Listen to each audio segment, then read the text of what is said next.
Good Friday morning to you.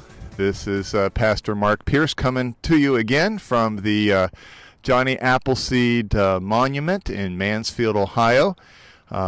This is, let me make sure. I don't want to get it wrong. This is study number 64 on this Friday morning. And we are enjoying a little bit of sunshine on the outside, at least on the day that I'm recording this. We are continuing our study about the Beatitudes, the blessings that Jesus gives us in Matthew chapter 5.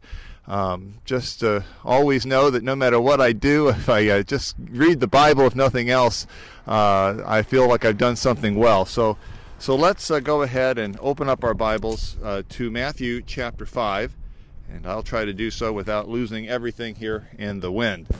Matthew chapter 5, beginning in verse 3. Blessed are the poor in spirit, for theirs is the kingdom of heaven. Blessed are those who mourn, for they shall be comforted. Blessed are the meek, for they shall inherit the earth. Blessed are those who hunger and thirst for righteousness, for they shall be satisfied. Blessed are the merciful, for they shall receive mercy. Blessed are the pure in heart, for they shall see God. Blessed are the peacemakers, for they shall be called sons of God. And blessed are those who are persecuted for righteousness' sakes, for theirs is the kingdom of heaven. Blessed are you when others revile you and persecute you and utter all kinds of evil against you falsely on my account. Rejoice and be glad, for your reward is great in heaven, for so they persecuted the prophets who were before you. Now, as we look at this setup of the various blessings that we have here from Jesus' introduction, remember, he is giving us the famous Sermon on the Mount, and he is telling us what the kingdom of heaven is going to be like. And he starts with these Makarios, these blessings that he shares with us. Yesterday I told you the easy way to remember this is the Makarios.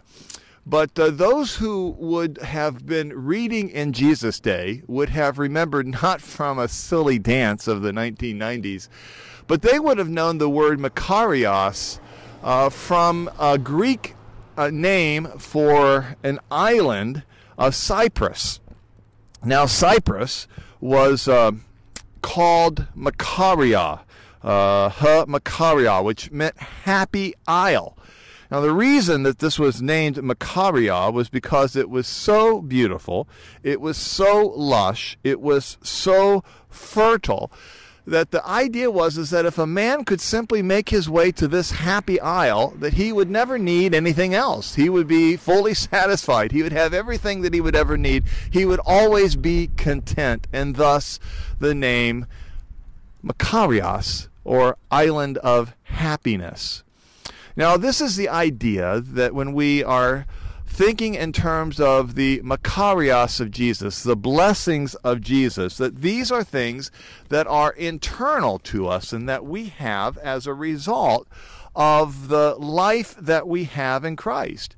Yesterday I talked to you about the fact that this was really a godlike state, that the Greeks thought of the gods as being Makarios because they always had joy within them. The circumstances of life would never affect them.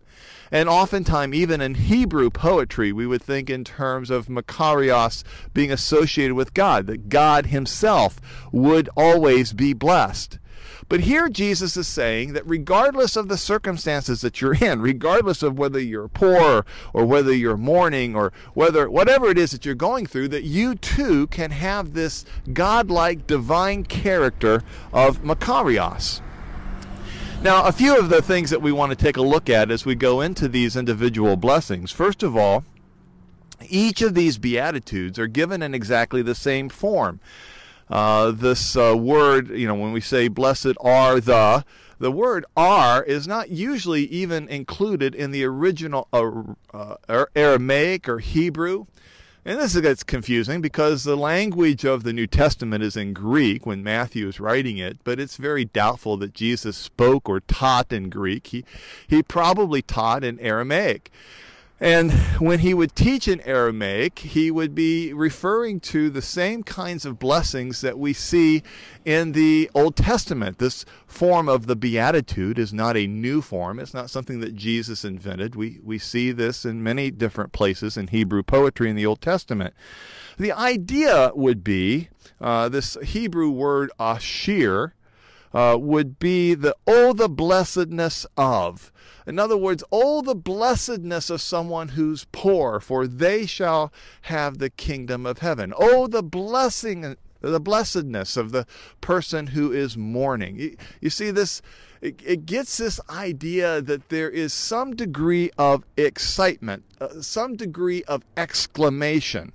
This is not a future state of bliss. This is not describing something that will be ours someday when we get to heaven. Jesus is describing what life here now on earth is like, and that when we are in these negative, what we would normally think of as negative circumstances, that we should be congratulated, because this is something that the Christ follower will participate in regardless of his circumstances. This is not something that the Christian will enter someday. This is something that the Christ follower or Christian already has entered. One writer put it this way in commenting on this, that the gloom that is encompassed in many people is not something that a Christ follower should ever be encompassed within. That would actually be unthinkable. That no matter how negative, how tough, how bad the situation might be, that we have a life in Christ that is Makarios, that is fortunate, like the gods, that would be in a privileged position. You see, oftentimes men would think of Makarios, if there was a man who would be Makarios, he would be privileged, he would be wealthy, he would be someone who would be well off, someone that would be more than just okay. But Jesus is saying, for the Christ follower, none of those circumstances matter to the internal Makarios, or blessedness, of our life. Hey, we're just getting started with these studies. I hope you're enjoying the Makarios weather that I'm filming here on the outside. I'm looking forward to coming back and sharing more about these blessings tomorrow morning on Saturday. I'll talk to you then.